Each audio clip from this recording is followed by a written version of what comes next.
Hello, this is Kara from Kara Tarot. I'm doing a combined video today that's going to be a little bit longer. I'm doing a VR to @RumorHaven for her hashtag Seance Circle spread and a general reading for Saturday, September 20th, 2025. But the layout takes a while because it uses 10 cards and 10 different decks. Which is the VR part of this. But I just think it's brilliant. I really like it. And undoubtedly, I will be using this spread again, but perhaps only using one deck for the whole layout. But today I'm doing it in the style of the VR where you're also talking about the decks. So this will be a longer video for me. So she kind of took, you can watch her video, but she took the components of seances and decided to turn that into a spread idea. And as I said, I think it's a pretty engaging and smart idea. And so she starts with the crystal ball in the center. So a round deck if you have it, and I do. And we know my kind of love-hate relationship with the Circle of Life Tarot. But I had finally decided to keep it. It's a deck for me that's always a little tough and reads a little harsh, I think, but I do love the artwork and the backs are glorious. And so her idea is that this deck forms the crystal ball in the center of the spread.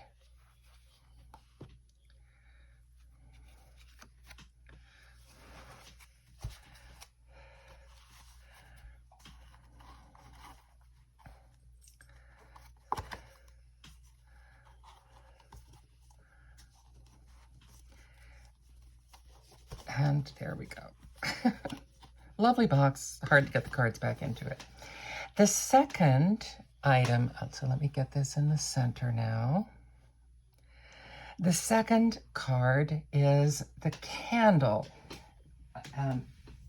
She says to use a shadow deck. I don't really do shadow work, but this deck was created to be about the points of light and darkness, and that's exactly the way she described it. She described that while candles bring the point of light, they also create shadows around the room, and that's exactly the concept for this card, the second card. And let me go through this once. The layout is 1, 2, 3, 4, 5, 6, 7, 8, 9 goes here again, and 10. Okay. So this is the second card. This is the candle. And oh, for this I am using the Black Tarot. It's a deck I have brought out before. It's very abstract. And it is abstract art. This is pre-AI, so these were all paintings. This is a Debray deck.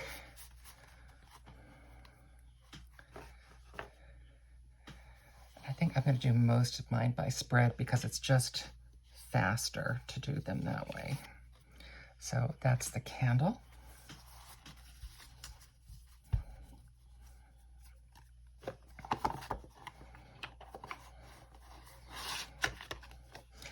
One of the nice things about this spread, too, is because the questions that are being asked, I'm bringing out some decks that I don't use as much. The third is an object. That often in a seance, there's an object that was dear to the person or reminded you of the person or that was brought along to represent the person. And well, okay, I have a wealth to choose from here, so, there, okay.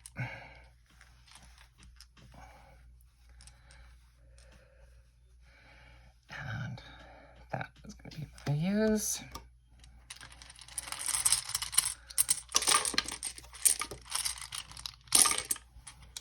So as I've said before, the dominoes are something I have started reading with this month, and they belonged to my father. So no, I am not calling my father, just thinking of him and remembering him. So the fourth card is a spirit card.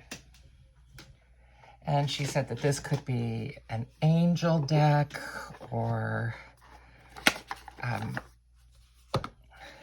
an invocation deck.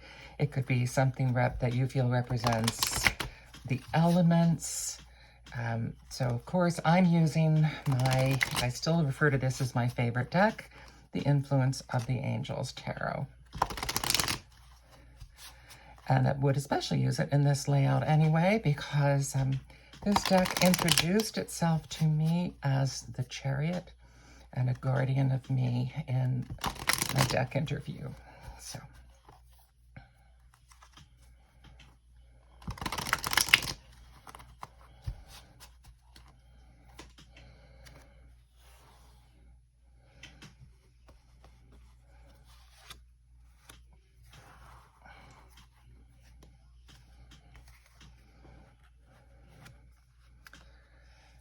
So that's the fourth card, the Spirit. Next is channeling. She referred to voice or spirit writing, but then she also said a highly intuitive deck. And I don't use this deck very much. I think I have introduced it on my channel. This is the Journey Tarot, and it was specifically created to be read intuitively, not that you don't read the guidebook. It is a regular tarot deck in terms of its structure, although the meanings may not always follow the structure. And the intention of this deck is that you read it intuitively. So I think that's a great guide for channeling.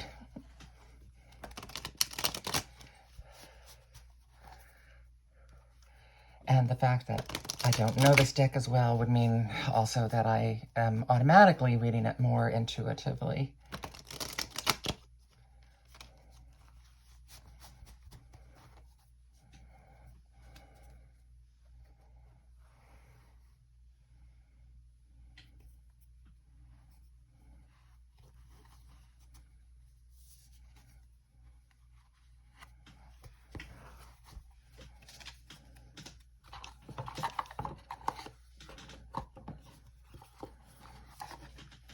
So the next is what she calls the Spirit Photography deck, number 6. And because it is supposed to represent spirit photography, she suggested using a photography deck, and I don't have many of those.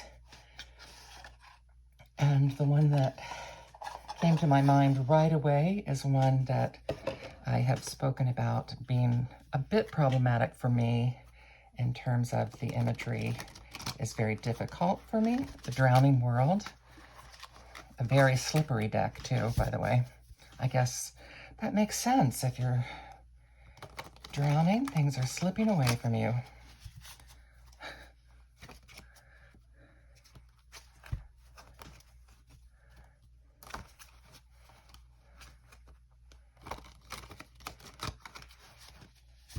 And so again, this is supposed to be the spirit photography aspect of the seance.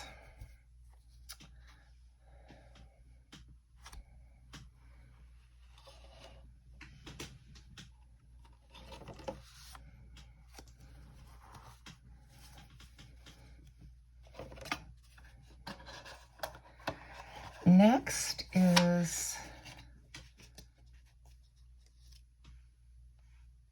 the Materialization, and this, she said this would be a haunting deck. And for this, I decided to use Terra Volatile. I do think the imagery is both beautiful and haunting, and don't remember if I put this back in order. No, good, I didn't, thank you. As I said, I expected Terra Volatile to be like my soul deck, and I struggled with it. When I first got it, I felt as if it had a black cloud over it visually. Then I used it as my scripture card deck for, you know, one by one, the cards every day. And that aspect of it cleared up. But I still haven't really connected with it in the way that I thought I would.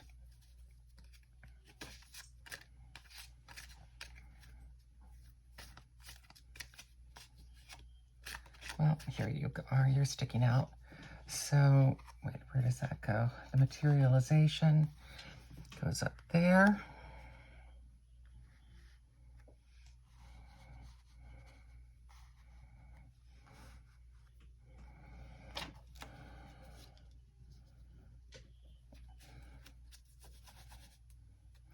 Next, she calls the Poltergeist deck, and she said to use a trickster deck for this. And this is the Wonderland deck. This deck, in my deck interview, made me laugh out loud. It was so sarcastic and snarky. And since then, it has... it can give me sarcastic readings to the point of being mirror images of what the answers really are. It's so backhanded that a reading might not make sense at all, and then if I realize that it is the opposite, saying the opposite of what it means, a mirror image, then the reading makes sense. And that's in one of the reasons I created my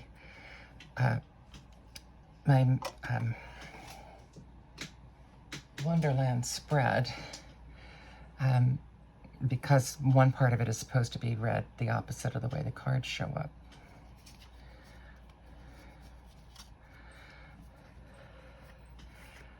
So that is the Poltergeist. Now, the Collective Hallucination, she said this should be a FOMO deck. Right away, I'm sure there have been other FOMO decks for me,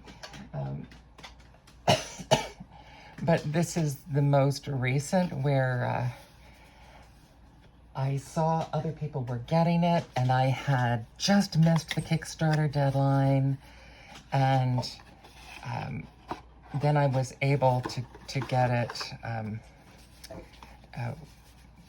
One of the first people after the Kickstarters were sent out, and it is the Tarocchi Italiani by Valentina De Luca, the Matronua.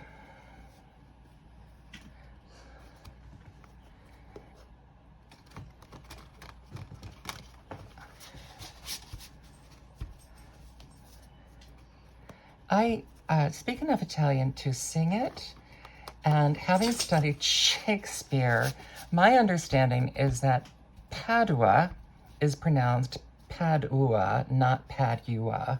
So that's why I say Matronua, because I think it would have the same pronunciation. That's my assumption. As I said, I've done more singing in Italian than I have. I don't know many words at all.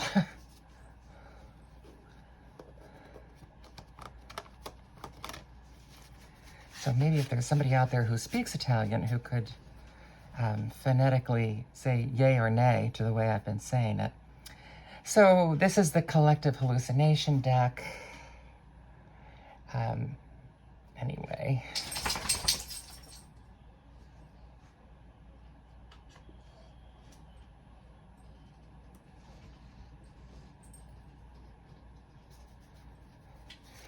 And so that I will just put under here. Yes, I'm playing with cards. You might see my dog's nose. She's interested in what I'm doing again. And finally, a deck that is supposed to be like a hug deck, something that makes you feel very safe to finish off the seance, the closing and cleansing deck.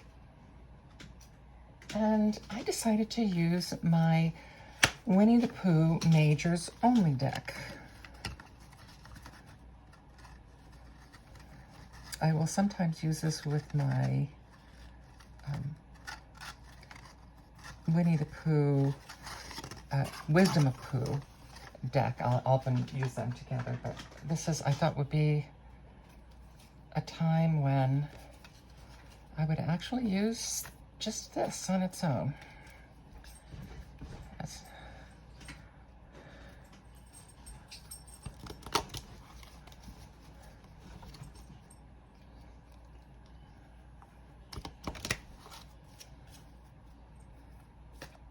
Because they're large and there aren't many of them, it can be a little awkward to shuffle. Oh, well, well, talk about being accurate, a little tough to shuffle. I just demonstrated it.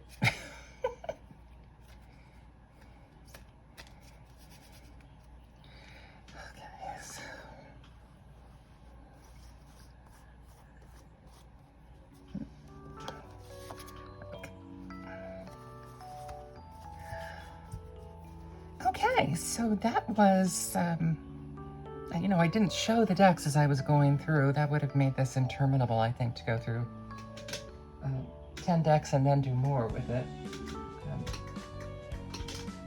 But just a little bit of talk of why I chose each deck for which thing.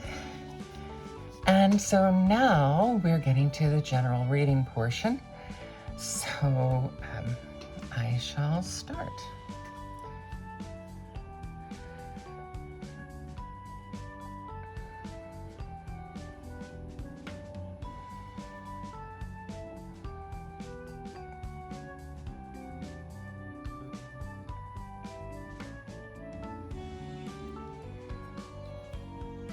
The center of this reading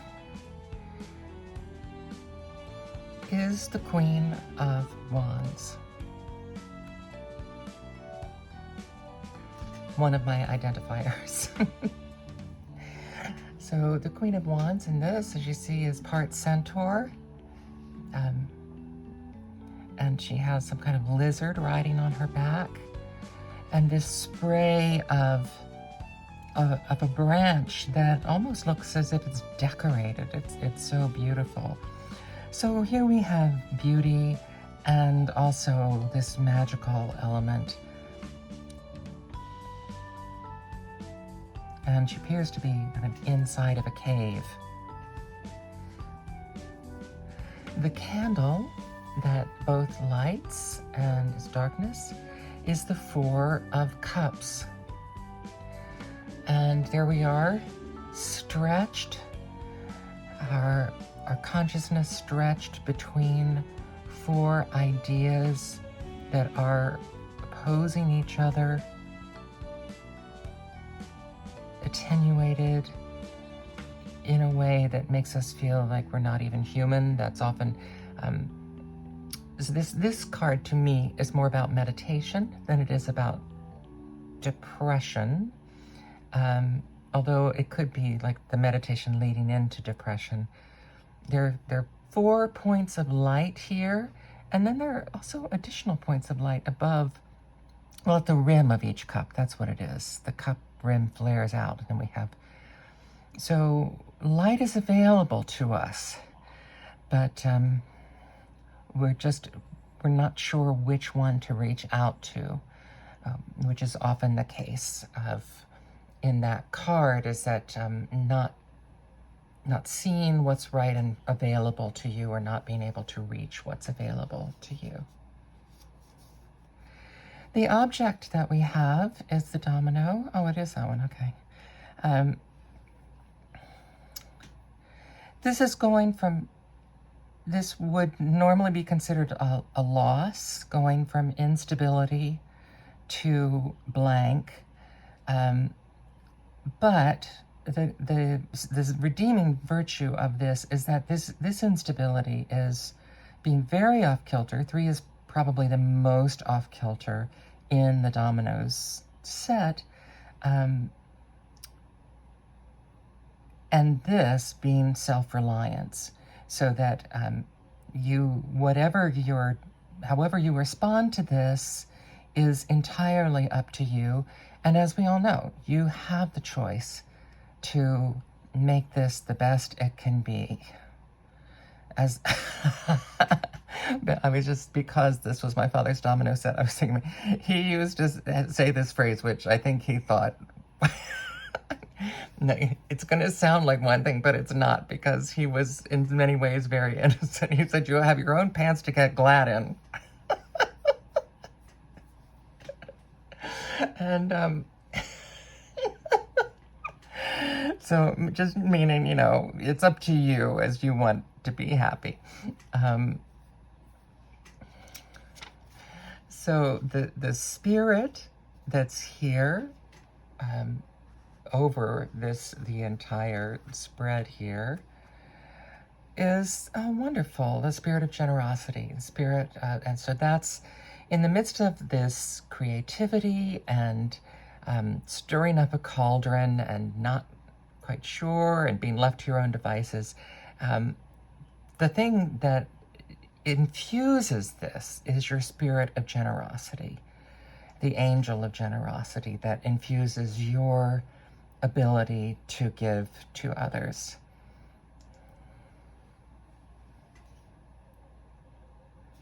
And the 5th card is the channeling. And again, I said this is the journey card, and they're meant to be read intuitively. This is the King of Swords. So this is, you see this light shining from his head. This is about thoughts and actions. He looks a bit somber, but he has not drawn his sword. He's up in the clouds. He has not drawn his sword, and he also has a lot of plans. So he's somber and watchful with perhaps a little bit of a smile. So if this is what we're channeling a watchful but positive energy, which would go with this generosity. The spirit photography that we get is the 8 of Cups. Things to leave behind. That we have yellow through the center of this, which is more joy. Purple around the edges, which could be kind of royalty, but that can also be, purple can have a darkness to it. And then, of course, and then we have all these little owl-like faces on these cups.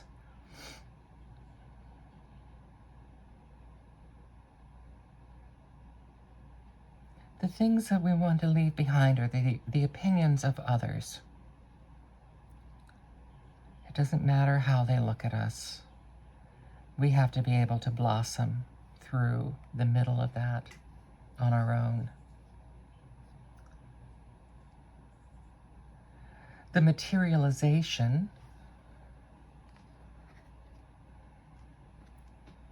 Oh, the King of Wands. So we have both the King and the Queen represented. This fiery spirit, this fiery materialization of this very capable person, this very capable spirit, looking directly at this 4 of Cups. It's kind of saying, here, I'll light your way. It looks about to get up from his seat. And highly individual person. So this could either be you, or this could be someone you know, this highly individual person who is very confident, very secure, and will help lead you on your way, away from the danger of the surrounding flames. The Poltergeist deck. Oh, the Seven of Oysters, which is the Seven of Pentacles. He also is looking at this. Okay, they are both, and again, here we have this period of reevaluation. So he is not looking very happy. Just remembering that the roses he had to repaint another color, probably. Although, look at this, it's a wonderful crop that we have here. With the seventh one getting ready to run away on its own. But he also is referring back to this. So both of these are telling us that this light or shadow, or both, this inability to see the lightness around you can create problems that are going to crop up even in the midst of success and in the midst of confidence.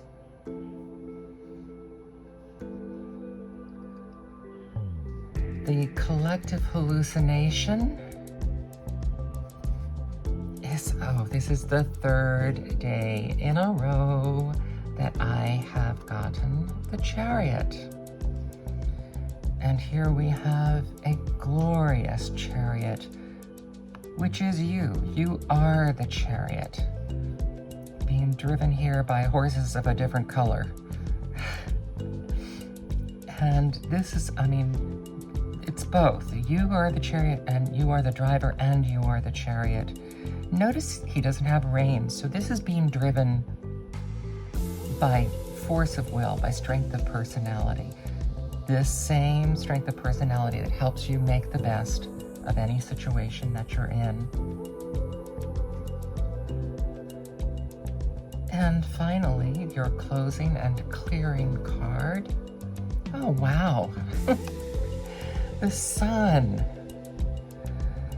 The sun, of course, is beautiful. Here it's a setting sun, but the friends are walking together happily, apparently with a jug of honey, through the green, towards the sun. Success, happiness, all will be well.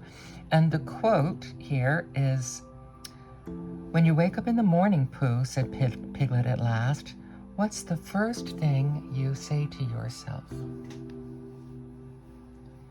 So that's an integral aspect of this, is what's that thing you say to yourself? Here we have it again.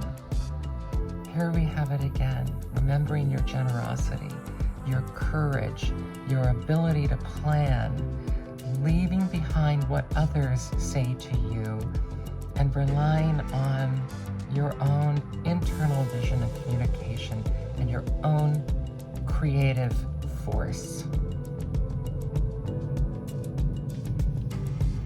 I hope that has meaning for you today, and thanks again to Rumor Haven for this inventive spread, which I definitely intend to revisit as we approach Halloween. And it's hashtag, if you want to do this too, to get out your decks and do this, it is the hashtag Seance Circle Spread. This is Kara from Kara Tarot. Thanks again. No matter what things arise to give you doubt today, remember, you have this power, this creativity, and all these other good things. Leave these people behind and create your own sunshine. Thank you.